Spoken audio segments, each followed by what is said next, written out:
बस चालू है, ये चालू है।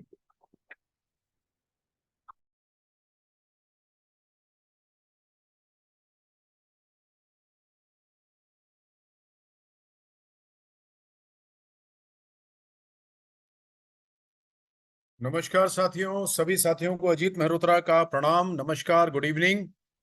मैं अजीत मेहरोत्रा आज के सेशन में आप सबका हार्दिक अभिनंदन करता हूं।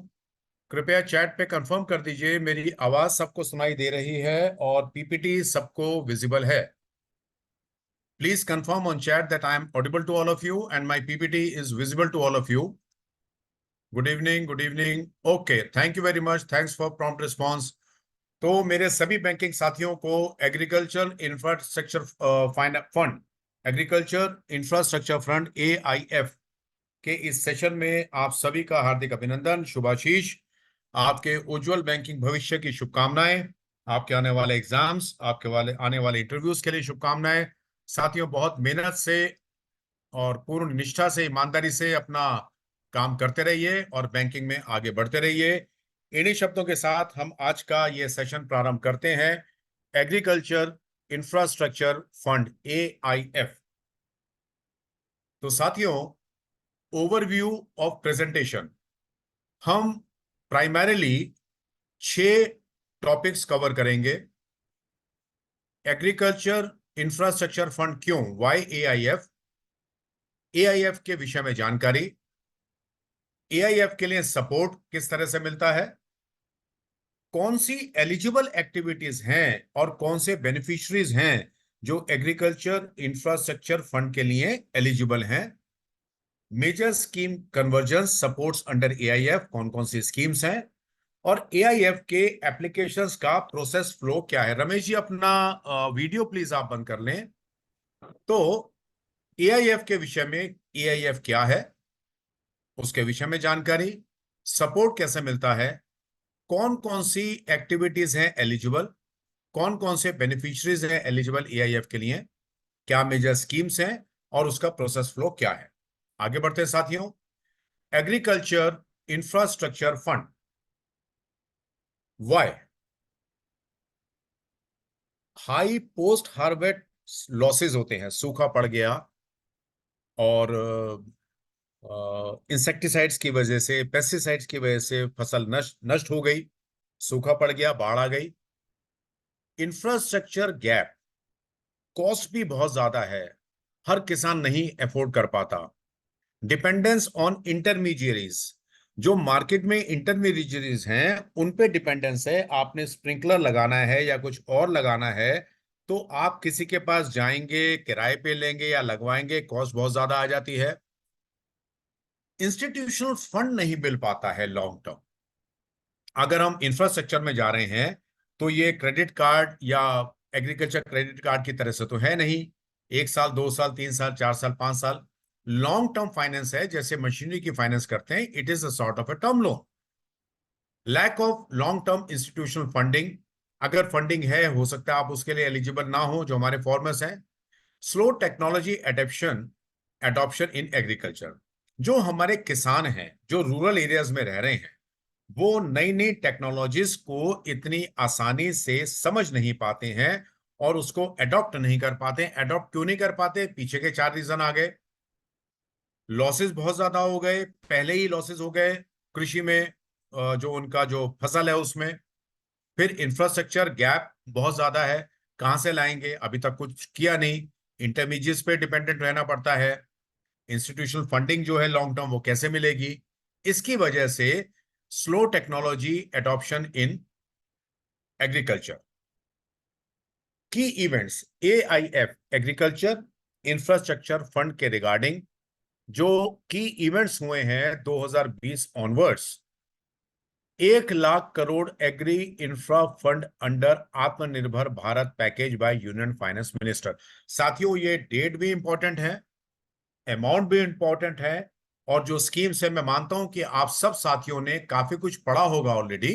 जो मेरे 40 साथी, यहाँ पे 41 साथी मेरे से जुड़े हुए हैं।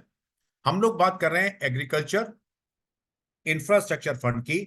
जो साथी अभी अभी ज्वाइन किए हैं उनको हम बता दें, हम बात कर रहे हैं एग्रीकल्चर इंफ्रास्ट्रक्चर फंड। ओवरव्यू क्या है, हम 6 टॉपिक्स कवर करेंगे। एआईएफ क्यों, एआईएफ के विषय में जानकारी, सपोर्ट कैसे मिलेगा, कौन सी एक्टिविटीज हैं जो एलिजिबल हैं, कौन से बेनिफिशियरीज हैं जो एलिजिबल हैं, मेजर स्कीम्स कौन सी हैं और उसका प्रोसेस फ्लो क्या है। क्यों एआईएफ क्यों के लिए हम जाना चाहते हैं? पोस्ट हार्वेस्ट लॉसेस, फसल नष्ट हो जाती है, बाढ़ है, सूखा है, पेस्टिसाइड्स हैं, कीड़े पड़ गए। इंफ्रास्ट्रक्चर गैप है, अधिकतर किसानों के पास में इंफ्रास्ट्रक्चर है ही नहीं, इंटरमीडिएट्स पे डिपेंड करना पड़ता है, मार्केट में एजेंट्स हैं, इंटरमीडिएट्स हैं। अब लॉन्ग टर्म इंस्टीट्यूशनल फंडिंग कैसे मिले, वो भी एक प्रॉब्लम है।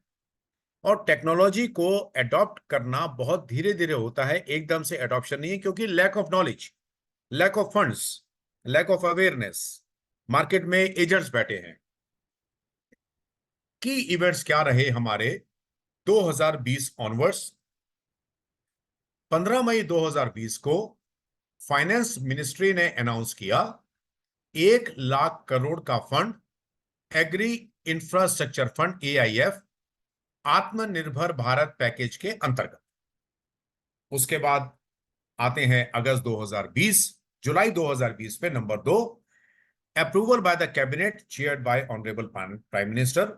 जो 15 मई 2020 का 1 लाख करोड़ का फंड था, वो 8 जुलाई 2020 को कैबिनेट कमेटी ने अप्रूव कर दिया, जिसको हेड कर रहे थे माननीय प्रधानमंत्री जी। 9 अगस्त 2020 पे आते हैं, स्कीम का फॉर्मल इनॉग्रेशन हुआ। कौन सी स्कीम का? Atmanirbhar Bharat package, agri infrastructure fund का माननीय प्रधानमंत्री ने in the presence of union agriculture minister 9 अगस्त 2020 को शुभारंभ किया। 8 जुलाई 2021 को इस स्कीम में थोड़ी सी मॉडिफिकेशन हुई, कैबिनेट कमेटी ने करी। मई 2022 में modifications approved by honourable ministry of agriculture. जनवरी 2023 में modifications approved by honourable minister of agriculture. कुछ और अमेंडमेंट हुई है। तो स्कीम इंट्रोड्यूस हुई 15 मई 2020, लागू हुई जुलाई 2020, इनॉग्रेट हुआ 9 अगस्त 2020। उसके बाद 3 बार अमेंडमेंट आई, जुलाई 2021, मई 2022 और जनवरी 2023 को। एग्रीकल्चर इंफ्रास्ट्रक्चर फंड, ये जो पीपीटी की ये स्लाइड है, इसमें हम देख सकते हैं खेती अगर सब्जियों की, फलों की है, ऑर्गेनिक खेती है, हम ड्रोन के माध्यम से, ट्रैक्टर्स के माध्यम से, स्प्रिंकलर के माध्यम से, और हमने जो है गोडाउन्स भी बनाने हैं। ये सभी चीज हम एक एक करके डिस्कस करेंगे जो कि इंफ्रास्ट्रक्चर में इंक्लूड है। अब सेंट्रल गवर्नमेंट, केंद्रीय सरकार की ओर से किस प्रकार का सपोर्ट मिलता है एग्री इंफ्रास्ट्रक्चर फंड के लिए? लोन की रिपेमेंट आगे 7 साल की, including moratorium period up to 2 साल। आपने कोई भी इंफ्रास्ट्रक्चर लिया, चाहे वो मशीनरी ली, स्प्रिंकलर लिया, एग्जांपल मैं दे रहा हूं, बहुत है इसमें इंफ्रास्ट्रक्चर में, बैंक आपको अधिकतम 7 साल तक का ऋण देगा। ये हमने अपने ग्राहकों को, किसानों को बताना है। मोरेटोरियम पीरियड वो हो गया कि मशीनरी के परचेज करने से इंस्टॉलेशन के प्रोडक्शन स्टार्ट करने तक अधिकतम 2 साल का पीरियड इंक्लूड करके 7 साल में रिपेमेंट आपने करनी है। अब इसमें इंटरेस्ट सबवेंशन और रेट ऑफ इंटरेस्ट पे जो कैप लगाई गई है, अधिकतम सीमा लगाई गई है 9%, subvention 3%। CGTMSC scheme for loans up to ₹2 CR, हम सब जानते हैं सीजीटीएमएससी। इसमें साथियों मैं आपको सूत्र देना चाहूंगा, जो जो चीज हम डिस्कस कर रहे हैं। अब देखिए, मैं पिछली स्लाइड पे एक बार फिर जाता हूं। आत्मनिर्भर भारत पैकेज आपको फिर से एक बार अपने सर्कुलर्स के माध्यम से देखना पड़ेगा, और एआईएफ तो हम डिस्कस कर ही रहे हैं। एग्री इंफ्रास्ट्रक्चर फंड की डेफिनेशन आपके सर्कुलर्स में या रिजर्व बैंक के सर्कुलर्स में क्या है, वो एक बार अवश्य आप पढ़ ले। उसके बाद में rate of interest 9%, subvention 3%, repayment 7 years including moratorium maximum up to 2 years. CGTMSC loan जो 2 करोड़ तक के कवर हैं, वो इसमें रहेंगे, क्रेडिट गारंटी स्कीम रहेगी। आप अपने ग्राहकों को, किसानों को यह अवश्य बताएं अप टू 2 CR में सीजीटी एमएससी की गारंटी फीस देनी होगी। वो उनको पहले से ही क्लियर कर लें कि हर साल या अलग अलग समय पे कितनी गारंटी फी देनी होगी। कई बार ग्राहक शिकायत करते हैं जी हमें तो पता ही नहीं था। Convergence, allowed to merge with several schemes across ministry state governments, इसको हम कहते हैं कन्वर्जेंस। सुविधा दी गई है इस स्कीम को सरकार की ओर से जो अलग अलग स्कीम्स चल रही थी उनके साथ कन्वर्ज करने का, उनके साथ मिलान करने का, मर्ज करने का। अब प्रोजेक्ट एलिजिबिलिटी, ये बहुत इंपॉर्टेंट आप कार्य कर रहे हैं ब्रांच में, शाखा प्रबंधक हैं, कोई भी किसान, कोई भी ग्राहक आपके पास आता है कि भी हम एलिजिबल हैं या नहीं, आपको कैसे पता चलेगा? एग्जाम के पॉइंट ऑफ व्यू से, इंटरव्यू के पॉइंट ऑफ व्यू से, ये फिर सेकेंडरी बात है। अपनी शाखा का, अपने बैंक का बिजनेस बढ़ाना है, मूलभूत उद्देश्य ये है। Up to 25 projects at different location, up to 2 CR पर प्रोजेक्ट। प्रोजेक्ट की एलिजिबिलिटी क्या है कि आप कब एलिजिबल होते हैं? Up to 25 projects at different locations, ₹2 CR पर प्रोजेक्ट। जिन साथियों ने अभी अभी ज्वाइन किया है मैं आपको बता दूं, हम डिस्कस कर रहे हैं एग्रीकल्चर इंफ्रास्ट्रक्चर फंड, AIF, उसके विषय में हम लोग बातचीत कर रहे हैं। ₹1 lakh crore financing facility under Atmanirbhar Bharat package. आत्मनिर्भर भारत पैकेज के अंतर्गत 1 lakh crore financing facility. Scheme का पीरियड 2020-21 से 32-33 तक। डिसबर्समेंट पीरियड है 21-22 से लेके 25-26 तक का, क्योंकि उसके बाद रिपेमेंट पीरियड करना है 7 साल के बाद तक का। 1 lakh crore financing facility. Scheme period है 2020-21 से स्टार्ट हुआ, 2032-33 तक चलेगा। डिसबर्समेंट कब तक होनी है? 2025-26 तक डिसबर्समेंट होनी है। साथियों, ये स्लाइड बहुत बहुत इंपॉर्टेंट स्लाइड है। इसमें आत्मनिर्भर भारत पैकेज, सीजीटी एमएससी भी कवर हुआ, रिपेमेंट पीरियड भी कवर हुआ, सबवेंशन भी कवर हुआ, रेट ऑफ इंटरेस्ट भी कवर हुआ, and last but not the least scheme period कब का है? 2020-21 से 32-33 तक। डिसबर्समेंट कब तक करनी, ये बहुत इंपॉर्टेंट एस्पेक्ट है कि 25-26 तक डिसबर्समेंट हो जानी है। आगे बढ़ते हैं। एलिजिबल एक्टिविटीज क्या है? Post harvest management project, harvesting के बाद के जो प्रोजेक्ट्स हैं, स्टोरेज होनी है, ऐसे यूनिट्स हैं जो वेयर हाउसेज हैं, सिलोज हैं, कोल्ड स्टोरेज हैं। वेयर हाउस हम सबको मालूम है, सिलोज हम जानते हैं, आप हाईवे पे जाते हैं आप देखते हैं सिलेंड्रिकल जो स्ट्रक्चर्स बने रहते हैं, अलग अलग बीच में गैप होता है, उनको सिलोस कहते हैं। और कोल्ड स्टोरेज हम सब जानते हैं, pack houses, ripening chamber, primary processing centres, cleaning, drawing, sorting और ग्रेडिंग करने वाले जो मशीनें हैं, जो इक्विपमेंट्स हैं, प्लस जो स्ट्रक्चर बनेगा। Supply chain with E marketing facilities, supply chain management बहुत बहुत इंपॉर्टेंट एस्पेक्ट है मैनेजमेंट का। अब तो ये नई बात नहीं रही है। सप्लाई चेन मैनेजमेंट का तात्पर्य ये है कि जब से आपकी पैदावार हो गई, उसको एंड यूजर तक किस प्रकार पहुंचाना है, कैसे सप्लाई करना है विद ई मार्केटिंग फैसिलिटीज। आप देख रहे हैं आजकल टेलीविजन पे और एफएम पे ऐड आ रहा है कि आपके अगर ट्रक का नेटवर्क है तो आप अपने मोबाइल के माध्यम से नेटवर्क को मैनेज कर सकते हैं। सोलर पैनल बहुत ही एक जो है अच्छा स्टेप है, सोलर पैनल और eligible infrastructure. Sorry, community financing forming assets, सभी बेनिफिशियरीज के लिए इंक्लूडिंग इंडिविजुअल और private entities. Smart and precision agriculture, input production का मतलब है सीड प्रोसेसिंग है, टिश्यू कल्चर है, नर्सरी है। सप्लाई चेन का इंफ्रास्ट्रक्चर आपने करना है। बायो स्टिमुलेंट प्रोडक्शन आपने करना है। फॉर्म और हार्वेस्ट को ऑटोमाइज कैसे करेंगे, ऑटोमेशन कैसे करेंगे उसका। ड्रोन्स की परचेजिंग है, सेंसर्स ऑन फील्ड्स हैं, ब्लॉकचेन है। आर्टिफिशियल इंटेलिजेंस के माध्यम से हम अपनी खेती को किस प्रकार से बढ़ावा दे सकते हैं। Remote sensing and internet on things, IoT। Remote sensing है, अलग अलग प्रकार के रिमोट सेंसिंग है हमारे, और अलग अलग उपयोग में ये खेत में आते हैं।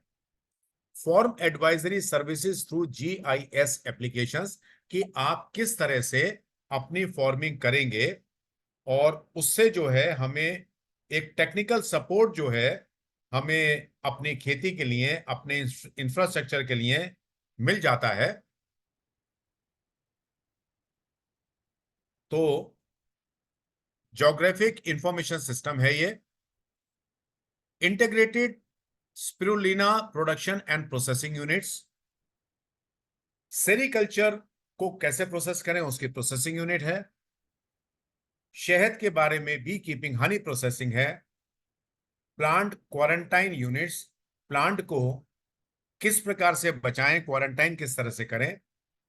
लॉजिस्टिक फैसिलिटीज है, रेफ्रिजरेशन है, इंसुलेशन ऑफ व्हीकल है। तो इसको हम कहते हैं लॉजिस्टिक्स, कि आपकी खेती को क्रियान्वित करने के लिए किन किन इंफ्रास्ट्रक्चर की का उपयोग होना है, उसको हम लॉजिस्टिक्स कहते हैं। ये तो था इंडिविजुअल और प्राइवेट एंटिटीज के लिए। अब जो फॉर्मर ग्रुप्स बने हैं और कलेक्टिव्स हैं, हाइड्रोपोनिक फार्मिंग है, मशरूम फार्मिंग है, वर्टिकल फार्मिंग है, एरोपोनिक फार्मिंग है, इन सब के विषय में जानकारी है। ज्योग्राफिक इंफॉर्मेशन सिस्टम होता है अभिषेक जी ये, और थोड़ा सा विस्तार में मैं आपसे निवेदन करूंगा कि अपने अपने सर्कुलर्स को और स्टैंडर्ड ऑपरेटिंग प्रोसीजर्स और अपने मैनुअल्स को आप पढ़ लें। ज्योग्राफिकल इंफॉर्मेशन सिस्टम से यह होता है कि किस जगह पे किस प्रकार की खेती करी जाए,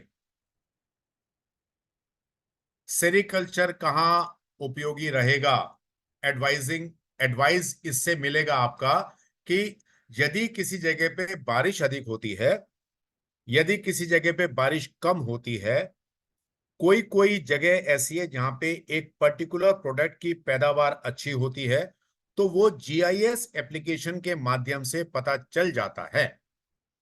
पोली house, green house, logistics facilities including non refrigerated insulated vehicles etcetera, और ट्रैक्टर्स। तो ये स्लाइड भी बहुत इंपॉर्टेंट है। पोस्ट हार्वेस्ट, आपने हार्वेस्टिंग कर दी, उसके बाद पोस्ट हार्वेस्ट मैनेजमेंट के लिए ये पूरी स्लाइड जो है वो अत्यधिक उपयोगी है। मैं पुनः आप सभी से कहूंगा साथियों, एग्जाम में अच्छे नंबरों से पास होना, इंटरव्यू में अच्छे रैंक लाना बहुत महत्वपूर्ण है, किंतु मैं मानता हूं कि यह सेकेंडरी बात है। प्राइमरी बात यह कि आप एक सूझबूझ वाले समझदार बैंकर बने, ताकि इस नॉलेज को, ज्ञान अर्जित करके आप अपनी ब्रांच का, शाखा का, अपने ऑफिस का, अपने बैंक का बिजनेस बढ़ा पाएं, और बैंकिंग की सुविधाओं में अधिक से अधिक एग्रीकल्चर की जो आपका लोन्स है उनको आप बढ़ाएं। हम अगली स्लाइड पे आते हैं साथियों, प्रेजेंट चैलेंजेस। अब एग्री इंफ्रास्ट्रक्चर फंड के लिए हमारे पास क्या चैलेंजेस है?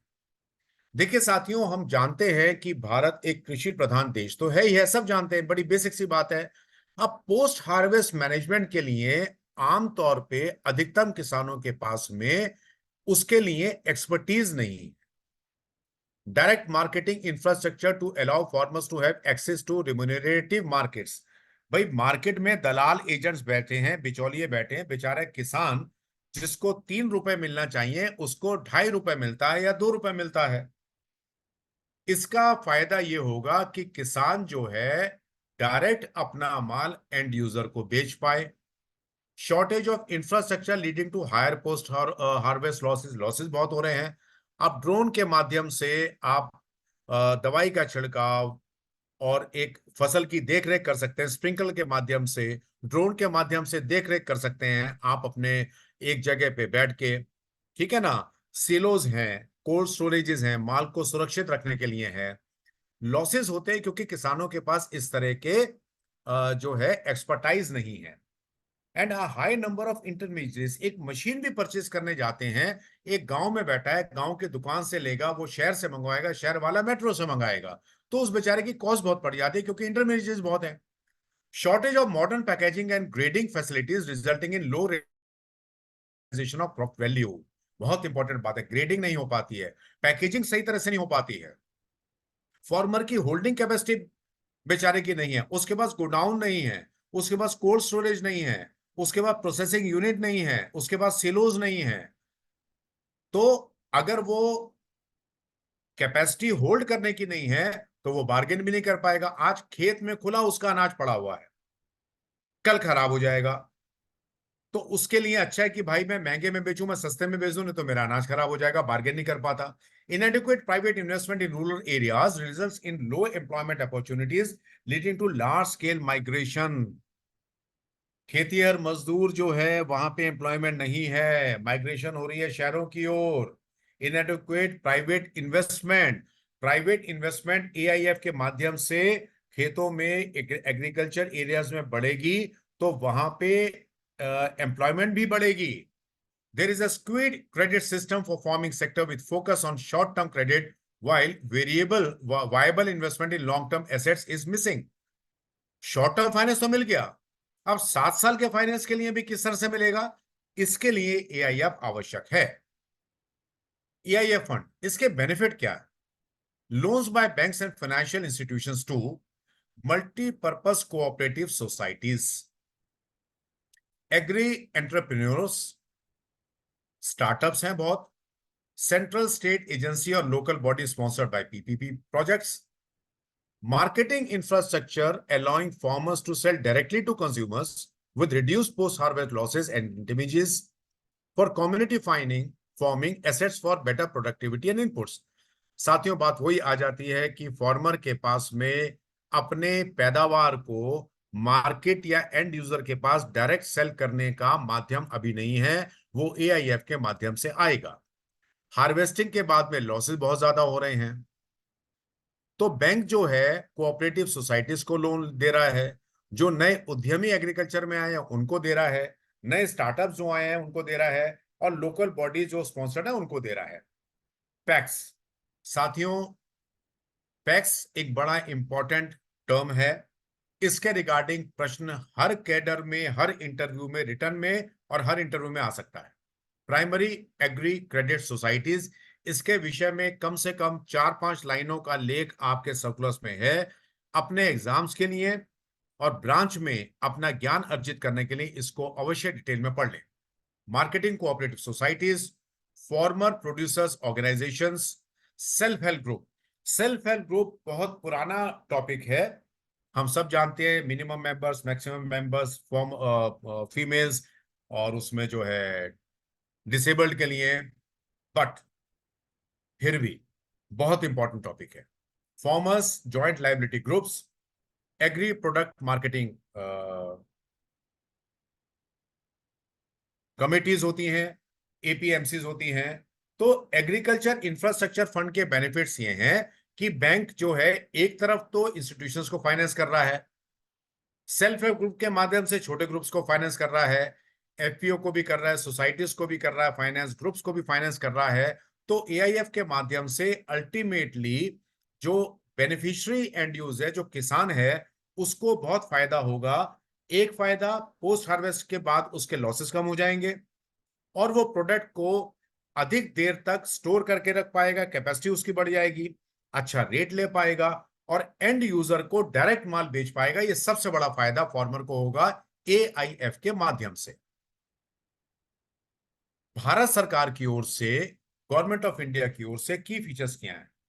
Size of fund 1 lakh crore, disbursement over 6 years, 3% की interest subvention, loan amount up to 2 CR, credit guarantee भी मिल रही है, रीफाइनेंस जो है वो नाबार्ड से है, need based support by NABARD to all eligible lending entities as per policy.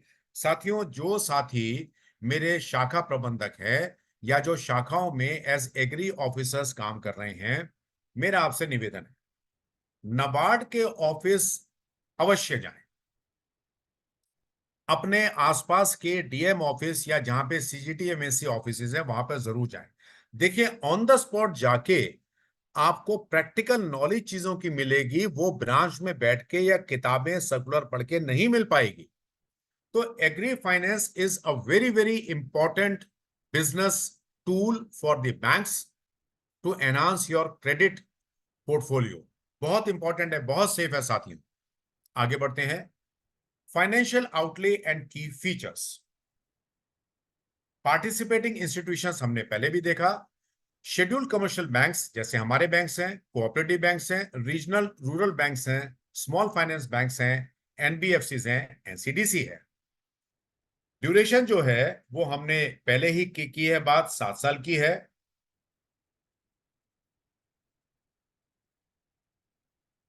National cooperative development corporation है, एनसीडीसी, जो पार्टिसिपेटिंग इंस्टीट्यूशन है, मतलब कि एआईएफ के माध्यम से ग्राहकों को, किसानों को लोन कौन दे सकता है?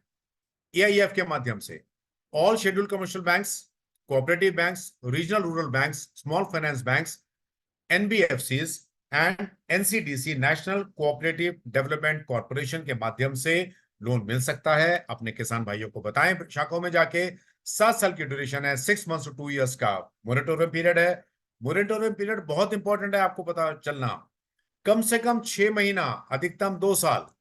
लोन की ratio minimum of 10% of the project cost to be mandatory as promoters contribution. देखिए साथियों, मिनिमम मार्जिन 10% का रहेगा, ये हमें बहुत इंपॉर्टेंट एस्पेक्ट है। नाउ अब हम आते हैं, एलिजिबल बेनिफिशियरीज कौन है?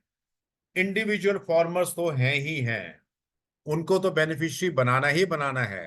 फार्मर ग्रुप्स, जो फार्मर ग्रुप्स हैं, प्रोड्यूसर ऑर्गेनाइजेशंस हैं, जॉइंट लायबिलिटी ग्रुप्स हैं, सेल्फ हेल्प ग्रुप्स हैं, प्राइमरी एग्रीकल्चर कोऑपरेटिव्स हैं एंड सोसाइटीज हैं। एग्री एंटरप्रेन्योर्स जो उद्यमी हैं, इंडिविजुअल बिजनेस भी हो सकते हैं, मिलर्स हैं, एक्सपोर्टर्स हैं, फूड प्रोसेसिंग यूनिट्स हैं, ट्रेडर्स हैं, स्टोरेज प्रोवाइडर्स हैं, सप्लाई चेन मैनेजमेंट में जो प्लेयर्स हैं, स्मार्ट फार्मिंग के माध्यम से कर सकते हैं। साथियों, मैं एक सूत्र आपको और देना चाहता हूं। आप अगर सेमी अर्बन रूरल ब्रांचेस में हैं, इसका मतलब ये नहीं है कि आप एक्सपोर्टर को कांटेक्ट नहीं कर सकते। राइस मिलिंग यूनिट्स अधिकतर रूरल एरियाज में हैं। एक्सपोर्टर वहां से चावल की फिनिशिंग करके शहर में जो है वो एक्सपोर्ट के लिए लाता है और फिर कंट्री से बाहर भेजता है। तो आपके पास में इस नॉलेज के माध्यम से अपने आसपास के एक्सपोर्टर्स को देखिए। यदि वो दूसरे बैंक से बैंकिंग कर रहे हैं, उनको बताइए कि हम सरकारी बैंक हैं या हम आरआरबीज हैं, कोऑपरेटिव बैंक्स हैं, आप हमसे लोन लीजिए।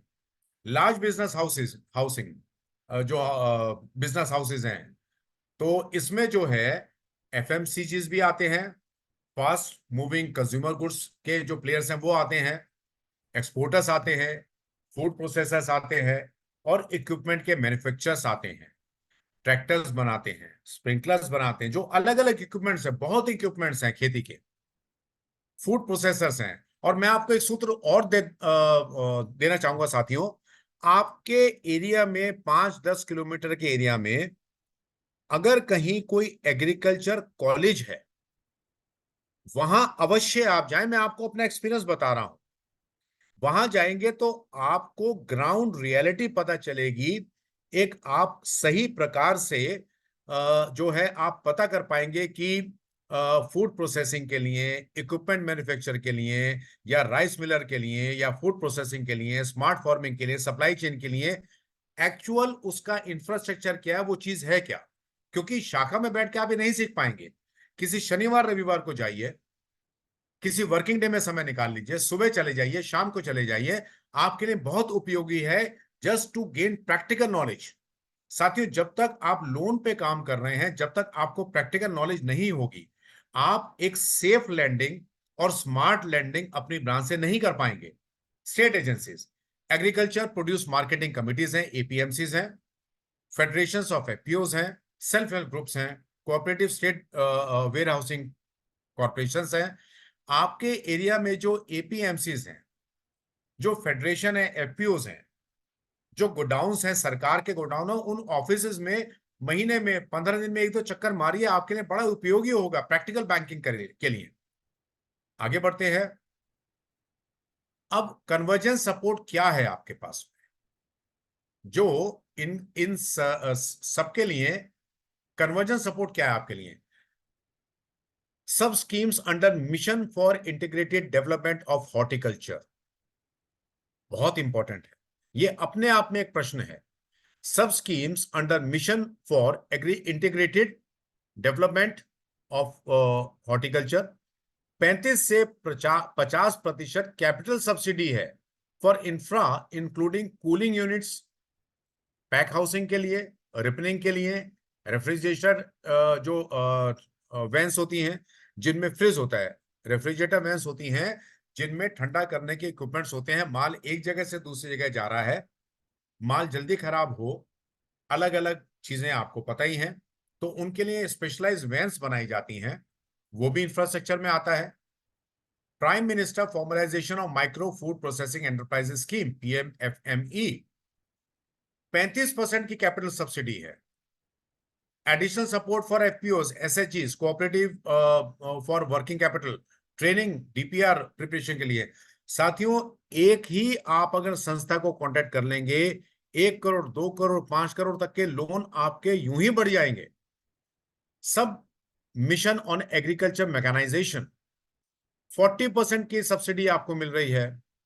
गोवर्धन मिनिस्ट्री ऑफ जल शक्ति, इसमें financial assistant up to 1 CR पर 12,000 CUM per day biogas plants के लिए, और 4 CR है अलग के लिए। साथियों, बायोगैस प्लांट्स बहुत बहुत जो है ये टेक्नोलॉजी एडवांस हो गई है, इस फील्ड में भी हम जा सकते हैं, पता होना चाहिए हमें। सब स्कीम्स है अंडर PM किसान संपदा योजना, PMKSY, 35% की कैपिटल सब्सिडी है, उसमें क्लीनिंग भी आ जाती है, ग्रेडिंग सॉर्टिंग सब आ जाता है। एग्रीकल्चर मार्केटिंग इंफ्रास्ट्रक्चर स्कीम, पुरानी स्कीम है AMI, 33.33% की सब्सिडी है for warehouse and primary processing infrastructure के लिए, बहुत उपयोगी है। AMI के अंतर्गत फाइनेंस जो है वो सभी टर्म लोन्स हैं, आपको अच्छा ब्याज का जो है वो आपके लोन्स पे अच्छा ब्याज मिलेगा, 7 साल तक का लोन रहेगा, तो आपका क्रेडिट पोर्टफोलियो बहुत बढ़ेगा। आपको इस बात की नॉलेज होगी तब, यदि नॉलेज नहीं है, आप जो है अपने किसानों को, अपने ग्राहकों को बता नहीं पाएंगे कि भी हमारे बैंक में ये चीजें हैं। अगली स्लाइड पे आते हैं, ये थी स्लाइड पहली, अब अगली स्लाइड पे आते हैं। Integrated scheme on agriculture cooperation, ISEC by NCDC, financial assistance to PACS for agro processing, horticulture processing, storage etcetera, tax as MSCs, 4% rate पे इंटरेस्ट मिल रहा है। राष्ट्रीय कृषि विकास योजना जो है वो कन्वर्ज हुई है इसके साथ में।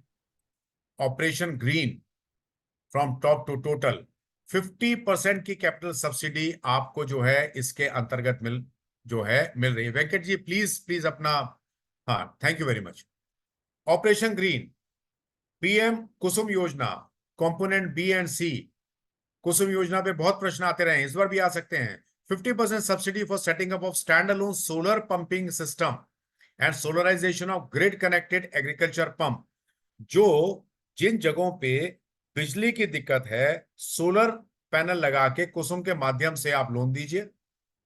एम्प्लॉय जनरेशन प्रोग्राम PMEGP, बहुत पुरानी स्कीम है, ministry of micro small and medium enterprises की, 35% की कैपिटल सब्सिडी है फॉर माइक्रो एंटरप्राइजेस की। यहाँ एक प्रश्न और आता है, बड़ा बेसिक प्रश्न है, micro small and medium enterprises की डेफिनेशन आप सबको पता होनी चाहिए एग्जाम में जाने से पहले। प्लस लोन करते समय भी आप जब अपनी शाखा में बैठे, अपने केबिन में, अपने काउंटर पे, you must be aware of all this things. Process flow of AIF, अब हम आ गए हैं प्रोसेस फ्लो पे। नॉन पैक्स एंटिटीज जो हैं, फॉर्मर हैं, एग्रीकल्चर के एंटरप्रेन्योर्स हैं, जो प्राइवेट प्लेयर्स हैं, FPOs हैं, सेल्फ हेल्प ग्रुप्स हैं, सरकारी एजेंसीज हैं, APMCs हैं। रजिस्ट्रेशन बहुत इंपॉर्टेंट है, इसका पोर्टल सबको बताइए, आपको भी पता होना चाहिए, agriinfra.dac.gov.in, registration and submission of loan application on portal, portal पे लोन एप्लीकेशन करवाइए जमा। CPMU वेरिफिकेशन होता है, 10% मार्जिन मनी देना होगा जैसे हमने बताया।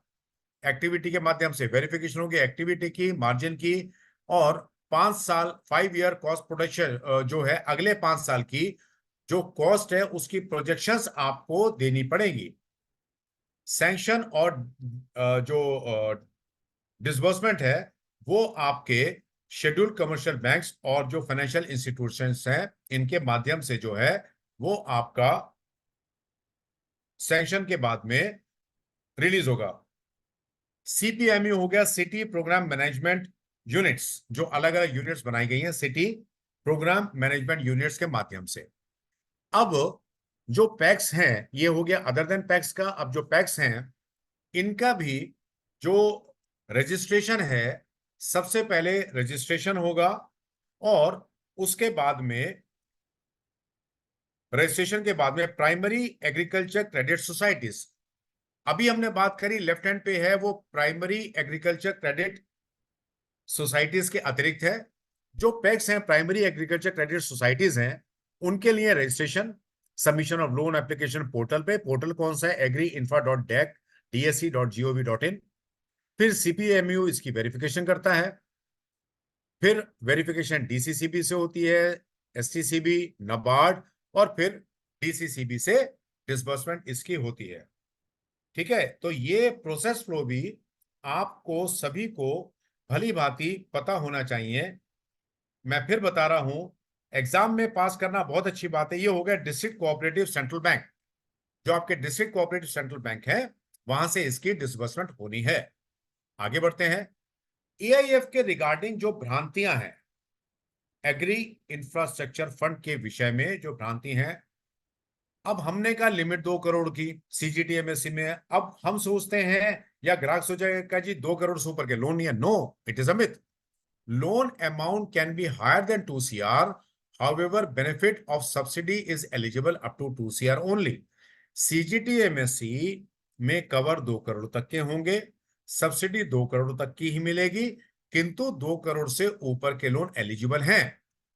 Repayment period should be less than 7 years, repayment can be more than 7 years। Subsidy का बेनिफिट सिर्फ 7 साल तक कम मिलेगा। बहुत इंपॉर्टेंट पॉइंट है साथियों, ये रिपेमेंट पीरियड अधिक हो सकता है किंतु सब्सिडी सिर्फ 7 साल तक के लिए ही एलिजिबल है। SME projects are not eligible. Any activity eligible under AIF can be converged, merge हो सकती है, कोई भी एक्टिविटी हो, ऐसा नहीं है कि सिर्फ एसएमई कवर्ड है। Projects availing benefits under other schemes can not be benefit under AIF. हमने पहले ही कहा स्कीम कन्वर्जेंस, एआईएफ के माध्यम से टॉपअप स्कीम भी आप कर सकते हैं, can be converge with other schemes. देखिए साथियों, ये 4 पॉइंट बहुत बहुत इंपॉर्टेंट है।